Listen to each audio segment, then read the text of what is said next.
Bom, o título é bem sugestivo, Sabedoria Diária. Porque eu fico pensando assim, quando uma pessoa é sábia, ele não é sábio para sempre, não, tem que ser assim. Cada dia um conta-gota, pastor Rubem. É que cada dia é um evento imprevisível. Nós não sabemos o que vai acontecer nos momentos do nosso existir, num dia, ou num mês, num ano. E como são eventos diferentes, nós precisamos ser sábios, principalmente sábios para diferenciar a verdade do erro, a virtude da maldade. Sim. E por isso que nós precisamos sempre ter uma sabedoria diária ou inspiração diária. Bom, aqui no próprio guia de estudo, ele menciona a Bíblia Sagrada como um livro de sabedoria prática. Pastor Emilson, o que a gente poderia dizer sobre sabedoria prática? A sabedoria da Bíblia, ela é sempre prática e tem a ver com as várias situações que enfrentamos na vida. Aliás, tem muitas definições de sabedoria. Tem uma que eu aprecio bastante, diz que sabedoria é aquela habilidade de relacionar-se bem com Deus e também com os semelhantes. E essa definição, ela por si só, já nos lembra os 10 mandamentos, porque 4 relacionam-se com Deus. Sim. E 6 com os semelhantes, né? Então, cada dia nós temos relacionamentos, precisamos da sabedoria para saber como nos conduzir em cada casa. Eu lembro, inclusive, de um senhor que ele, por sua decisão, acabou se tornando adventista do 7º dia, e ele dizia, olha, você sabe que eu aprendi tanto, que se eu tivesse conhecido a igreja adventista antes, eu seria muito mais sábio, e minha vida teria sido totalmente diferente. Obviamente a palavra de Deus transforma as pessoas mesmo, porque dá sabedoria. Agora, a fonte de sabedoria, que é um dos títulos que nós temos aqui no nosso guia de estudo. Sabedoria também é o quê? Compartilhar. Aqui fala que nós somos seres egoístas e temos que tomar decisões e às vezes decisões são erradas, né? Como é que funciona essa questão da fonte de sabedoria? Onde a gente encontra? Compra-se no supermercado, tem que ler muitos livros, como é que é isso? Como a gente não gostaria de errar. E quando descobre que errou, em uma autoanálise reconhece que faltou algo. E algumas vezes não sabe definir. Faltou sabedoria. E onde encontrar a sabedoria? Certamente não vai encontrar em si próprio, por isso erra. Sim. E todos os homens erram. Quando acertam, acontece que há uma fonte de sabedoria. A fonte de sabedoria ou de verdade, a única verdade é o Ser Supremo, Deus, que se revela através da sua santa palavra. Então o homem, pela sua natureza já de tendência ao pecado, não pode se comunicar, ouvir a voz direto, o conselho de Deus, diretamente. Mas pode adquirir sabedoria através da revelação que Deus faz na sua palavra. A Bíblia, então, é uma fonte inexaurível, é uma fonte ampla, grande, é um rio inesgotável de princípios sábios, conselhos que levam ao homem a agir bem, a pensar bem, a se relacionar bem. A fonte de sabedoria é a palavra de Deus. Interessante, porque tem até um texto da Bíblia que ele é bem prático, Tiago, capítulo 1, verso 5, diz: se alguém tem falta de sabedoria, peça a Deus. Então, na verdade, a gente pode pedir sabedoria. Nós estudamos, pastor Emilson, no início do ano, sobre um homem muito sábio, que foi Salomão, o livro de Eclesiastes, né? E, na verdade, ele recebeu a sabedoria vinda dos altos céus e foi o mais sábio que já existiu. Hoje seria possível uma pessoa ser tão sábia quanto Salomão? Parece que não, porque Deus disse que não houve ninguém como ele, nem haveria, né? Sim. Então, algo especial. Só que a sabedoria que nós buscamos, como foi dito, vem de Deus por meio da sua palavra. A gente primeiro precisa pesquisar a palavra para conhecer. Sim. Só que isso ainda não é sabedoria. Sabedoria só vem mesmo quando você começa a praticar aquilo que você conheceu. E o próprio Jesus, ele falou um pouco sobre isso também. O famoso Sermão do Monte, ele falou na ilustração de 2 homens. Cada um construiu sua casa. Um construiu sobre a areia e um sobre a rocha. E Jesus disse que construiu sobre a areia, quando veio o vento, e veio a chuva, e veio a inundação, aquela casa caiu. Sim. Então aquele homem ali, ele disse, é o que conhecia o que estava escrito, ele conhecia a palavra de Deus, mas ele não praticava. E o sábio não, construiu sobre a rocha. Teve as mesmas lutas e problemas, só que quando vieram as dificuldades, ele permaneceu. E Jesus disse, esse aqui é o que conhece, mas o que também está vivenciando o que ele conhece. Então, sabedoria também tem a ver, com certeza, com a prática.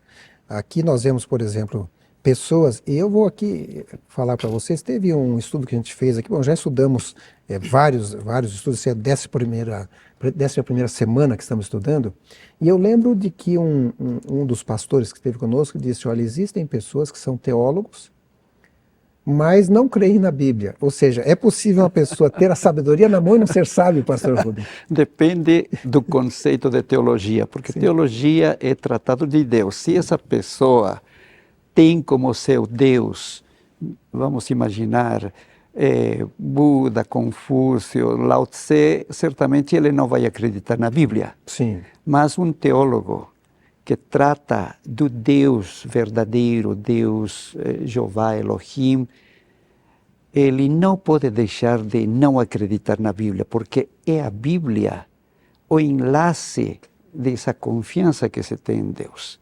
Não há teólogo que não aceite, que não seja tão sábio de reconhecer a existência de Deus. Ou seja, as suas ações devem ser uma manifestação prática do seu conhecimento, aí que ele é sábio. A sabedoria é teórica, sim, quando conhece a Deus, mas a sabedoria tem sua manifestação prática no seu realizar. Eu notei aqui, por exemplo, que um dos textos que aparece aqui na pergunta número 1 do nosso guia de estudo, que são promessas e que nos ajudam a tomar decisões importantes e morais, aparece algumas delas principalmente fala da lei do Senhor como uma lei perfeita. A verdade é que nós temos 10 mandamentos, embora a Bíblia tenha outras instruções. E a gente percebe que só na Constituição brasileira tem muitos mandamentos. Como é que Deus conseguiu colocar ali esses 10 mandamentos e parece que as leis saíram daí também, né? É a impressão que a gente tem. Fale um pouco disso, pastor Emilson. Muitas leis ao redor do mundo, elas tiveram sua origem baseado na lei moral de Deus. Só que essas leis são, durante o tempo, elas são aperfeiçoadas, modificadas, aumentadas e assim por diante. E parece que quanto mais passa o tempo, mais leis nós temos, né? Porque as leis visam também coibir o mal, mas sempre quem pratica o mal acha um jeitinho de burlar uma lei. Então cria uma outra lei para ir fechando o cerco. E aí vai complicando. Agora os 10 mandamentos resumem para nós o que Deus espera da nossa vida, né? O relacionamento, basicamente aí. Então você tem ali os mandamentos em relação ao próximo. O primeiro mandamento desses é aquele com o próximo, mais próximo, que é o nosso pai e a nossa mãe. Sim. Como tratar com eles, honrar. Depois ter com o cônjuge, né? Não adulterar. E com todos os outros, você respeitando a vida, não cobiçando, não mentindo e assim por diante. Muito bem, vamos ver um pouquinho da sabedoria social, que aparece aqui na parte de segunda-feira, por exemplo, quando divide-se pela semana. Nós temos aqui que a gente pode encontrar sabedoria na palavra de Deus e sobre uma vida melhor em nossas várias comunidades. E vem aí a questão dos 10 mandamentos. E eu achei aqui que está escrito que a humanidade baixou mais de 32 milhões de leis. Olha, o senhor que trabalha também ensinando a parte de arqueologia, olha, isso já existe desde... Antes de Moisés, antes da Bíblia existir. Existem documentos arqueológicos que registram a vigência de códigos, o código de Hammurabi, código do rei Lipit-Ishtar, código da cidade de Exuna, do Império de Mari, etc. Muitos códigos, umas leis. É que o homem precisa, ao se organizar em grupos sociais, regimentos, regulamentos, mandamentos, leis. E as leis não têm uma finalidade salvífica como Deus. As leis é uma preservação e mais para procurar punir aquele que chega a transgredir, assim. Ou seja, a lei humana tem uma finalidade mais punitiva. Sim. A lei de Deus é para preservar e levá-lo a uma salvação. Daí que a interpretação da lei de Deus é ampla e é o único código que nos ajuda a relacionarmos. A pessoa que procura sabedoria social, ou seja, ter um relacionamento social harmônico com seus semelhantes, deve praticar os 10 mandamentos. Qualquer desentendimento, qualquer comportamento anômalo, qualquer rencilha que possa acontecer, é porque não obedece um resumo de todas as leis humanas, os 10 mandamentos. Bom, a gente falou sobre sabedoria no emprego, no trabalho, né? Muita gente perde o emprego ou o trabalho por não ter sabedoria. Mas alguns perguntam, pastor Emilson Reis, quem inventou o trabalho? Parece que não querem nem trabalhar. A Bíblia é clara em afirmar desde a primeira folha, né, que Deus é o autor do trabalho. Mesmo quando o mundo era assim perfeito, e o ser humano era perfeito também, Deus assim que criou o ser humano já o colocou lá junto ao trabalho. Claro que o trabalho não tinha os efeitos colaterais que tem hoje, de canseira, enfado, dor, sofrimento. Era algo prazeroso, mas bastante útil. Então, e após o pecado do homem, Deus renovou novamente a intenção de que o homem sempre estivesse ligado ao trabalho. E o trabalho, ele é para nós uma grande bênção, né? A gente consegue muita coisa com o trabalho, ocupa bem o nosso tempo. E tem aquele ditado que a mente desocupada é o filho de Satanás. Sim. E muitos dos crimes que são feitos hoje, coisas ruins que vemos por aí, são por pessoas que estão desocupadas, não é verdade? E a pessoa que tem o pensamento concentrado no esforço, no trabalho, ele evita muita coisa ruim e produz aquilo que realmente é bom também. Com certeza. Bom, nós temos aqui na Bíblia Sagrada, a gente percebe que cada escritor da Bíblia, de certa forma, tinha uma profissão. Por exemplo, até o próprio Jesus tinha uma profissão, né? Então ele nos deu o exemplo. Aparece também Paulo, ele inclusive vivia do seu trabalho, não necessariamente do trabalho missionário que fazia e tudo mais. Agora, nós temos aqui alguns princípios gerais em que o autor deste guia de estudo colocou em 4 versos da Bíblia. O primeiro deles, Eclesiastes 9, verso 10, pastor Rubem, onde ele diz: tudo que tiver a mão para fazer, faze-o conforme as tuas forças. Comente um pouco esse texto de Eclesiastes. O texto está se referindo ao empenho, à dedicação, ao esmero que se deve ter, não importa qual seja a atividade ou trabalho a ser realizado. Porque o trabalho, por si, já nos dá uma interdependência. É o empregado com o empregador, Sim. o trabalhador com o chefe, assim mesmo o homem com Deus. E o trabalho é aquela independência. Nessa dependência ou interdependência existe sempre uma posição superior e uma posição inferior. Sim. Um chefe pode ser, num momento, ter à sua disposição vários servos, mas em relação a outros, ele já é um servo. Ou seja, como servo, ele pode executar um trabalho sob opressão, ou ele pode executar seu trabalho pela sua vontade, com amor. E quando executa com opressão, pode, pela sua própria natureza, executar um mau trabalho, que o desacredita, que não o realiza. Mas o trabalho que dá satisfação, que dá alegria, que realiza a pessoa e o promove, é o trabalho feito com aquela dedicação. Tudo quanto vier às tuas mãos para fazê-lo, faz-o com todas as tuas forças. Forças morais, forças físicas, forças espirituais.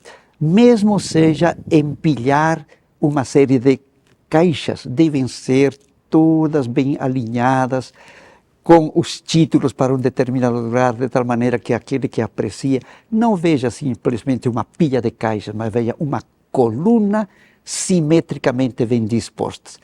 quem vai recompensar a esse trabalho? Possivelmente não o chefe do serviço, mas quem promove esse verso não é o chefe. Quem escreveu essas palavras mediante a iluminação recebida, diremos, a fonte primeira é Deus. Sim. Deus vai dar a recompensa no seu devido momento àquele quem executar o trabalho com todas as suas forças. Eu me lembro especialmente da história de José, que ele foi o melhor escravo, né? Eu não sei grande coisa ser o melhor escravo, mas ele fez e começou a subir na hierarquia de escravo, né? E depois, quando ele foi prisioneiro, foi o melhor prisioneiro. Eu não sei também que grande coisa ser um prisioneiro, mas o fato é que Deus o recompensou e ele acabou se tornando governador do Egito. A ideia parece que o verso quer ensinar é que a gente tem que trabalhar quando pegar uma coisa para valer, com vontade, com garra. E o outro texto que vem logo aí adiante também menciona uma coisa que ajuda isso aí. Quando trabalhamos não é para um ser humano. Não importa quem é o patrão, se ele é bom, se ele é mau, não importa quem ele é. Qualquer trabalho que nós fazemos, na verdade, o patrão verdadeiro está lá em cima. Sim. Então, se a gente tiver essa compreensão que tudo que fazemos é para Deus, então nós vamos pegar para valer mesmo. Exatamente. Aqui inclusive, em Colossenses 3, 23 e 24, pastor Emilson, ele fala, inclusive, ele coloca o coração aqui, né? Faze com o coração. Porque parece que quando faz com sentimento a coisa vai mais, né? E a expressão que o pastor Emilson menciona é não como para agradar os homens, mas para agradar a Deus. Nesse respeito, eu falei de coluna de caixas, porque o inventor da televisão foi um menino de 14 anos, Philo Hartworth, que quando foi inventado o rádio, transmitir a voz da Itália para Nova York, parecia que isso era o invento supremo, que não haveria mais nada para inventar. Mas este menino aí tinha ideias de não transmitir vozes, senão imagens que se movimentam. Mas ninguém apoiava, até que quando já era jovem, certa ocasião ele trabalhando numa transportadora de produtos, um empresário viu que as pilhas que ele formavam, eram muito bonitas. E então ele o convidou para um jantar, porque este empresário sabia que ele não somente era um empilhador de caixas, era um laboratório de pensamentos. E assim, esse contato, ele diz, eu quero um dia enviar imagens pelo espaço. E porque o empresário viu esse trabalho bem realizado, é que Philo Hartworth teve a oportunidade de levar à realidade a invenção da televisão. Impressionante, né? Bom, o próximo tópico aqui, pastor Emilson, fala sobre a Bíblia e as riquezas. Hoje está muito em moda, né, a teologia da prosperidade. Ou seja, você lê a Bíblia, você tem que ficar rico. Mas parece que esse texto de provérbio aqui, o homem mais sábio que já existiu, não pedia assim para ficar rico, não. Ele era bem moderado, né? Exatamente. Ele pediu para Deus para que fosse evitado os dois extremos, né? Muita riqueza e também a falta de tudo, a miséria. E ele disse que eram dois perigos. E na muita abastança, quando nada falta, a tendência também é esquecer de quem deu tudo. E na miséria também a pessoa se vê numa tal situação que acaba fazendo o que não deve para tentar conseguir o pouco que precisa. Sim. Não é verdade? Então, isso é uma realidade. Agora, hoje em dia, como você disse, muita gente está falando sobre teologia da prosperidade, que se você é fiel a Deus, automaticamente as bênçãos vêm. Quando você olha para o relato da Bíblia, você não vê exatamente isso. Por exemplo, Jó. Sim. Jó era um homem muito fiel a Deus. E a introdução do livro diz por 3 vezes dessa fidelidade. E Deus é que está dizendo que ele é íntegro, honesto, temente a Deus, desiste do mal. E Deus diz 2 vezes assim, não há ninguém na terra como ele.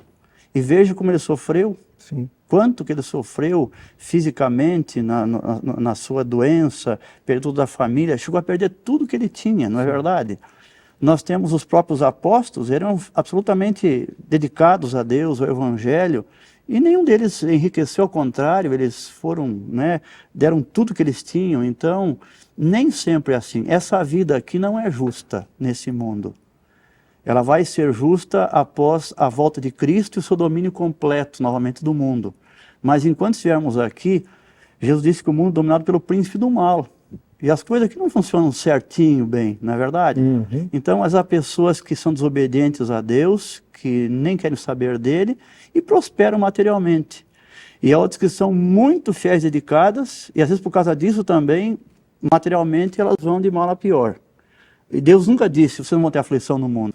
Pastor Emilson Reis, a gente terminou aí falando sobre vários assuntos e agora vem a questão da liderança. O senhor que tem inclusive um livro escrito nessa área de liderança eclesiástica, como é que deve ser o líder? Qual é o princípio de liderança que Jesus ensinou?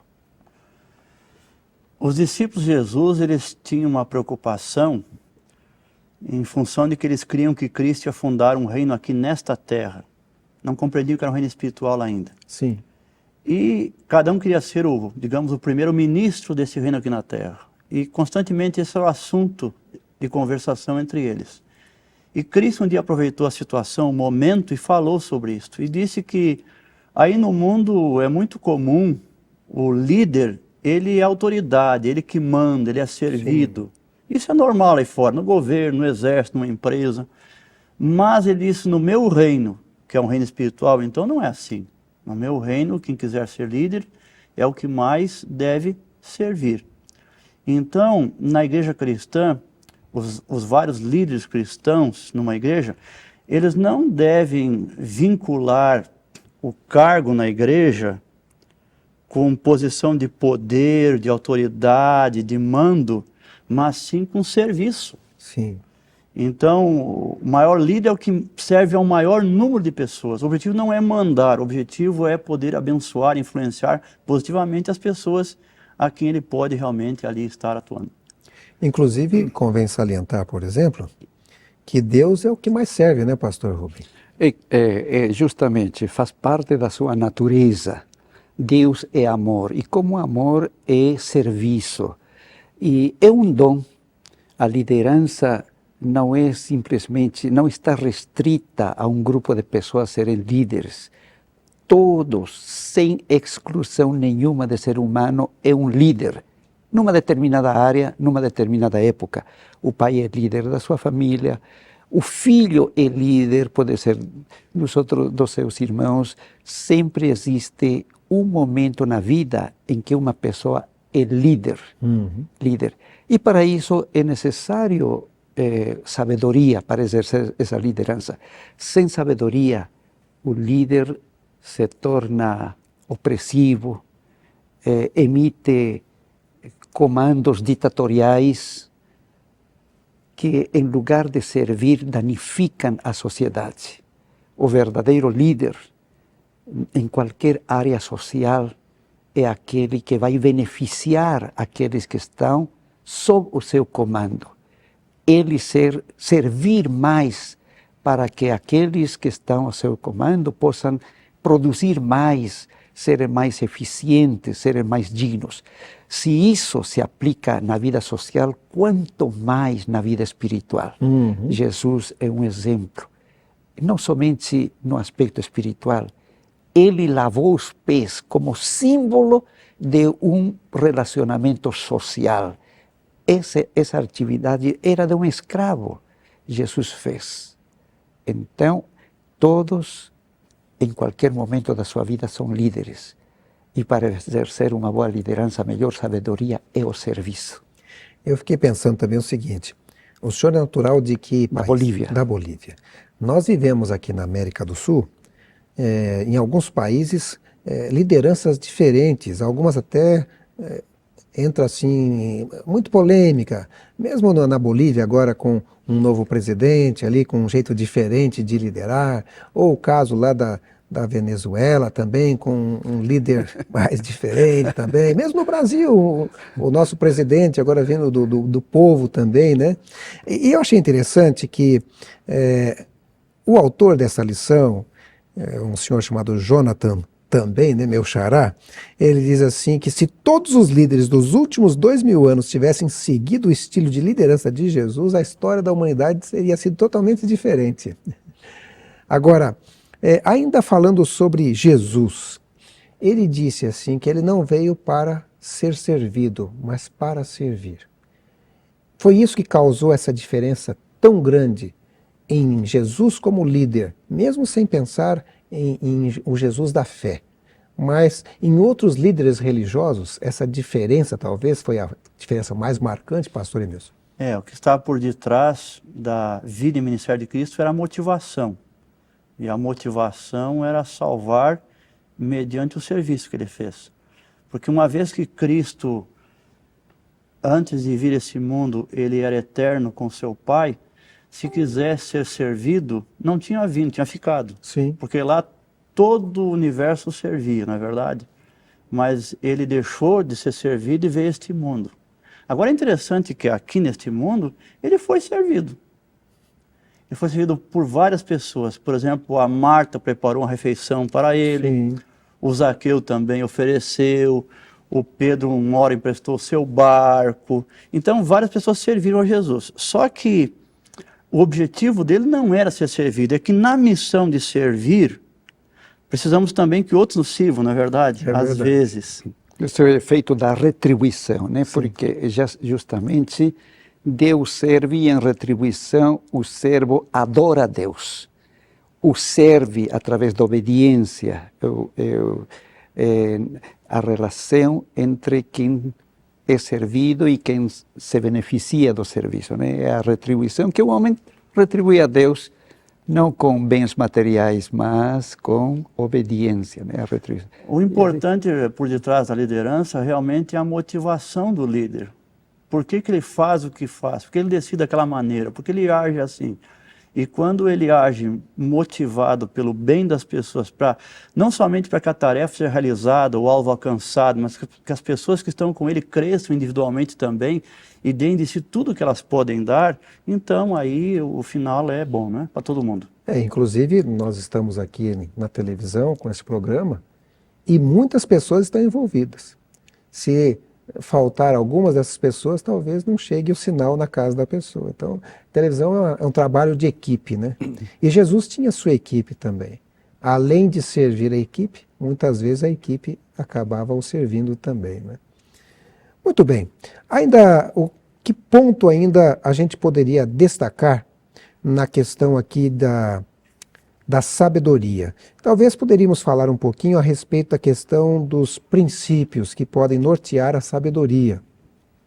Quando a pessoa, nós falamos de leis, de regras, mas princípios são coisas imutáveis que devem ser levados em consideração e usados com sabedoria, né, pastor Rubem?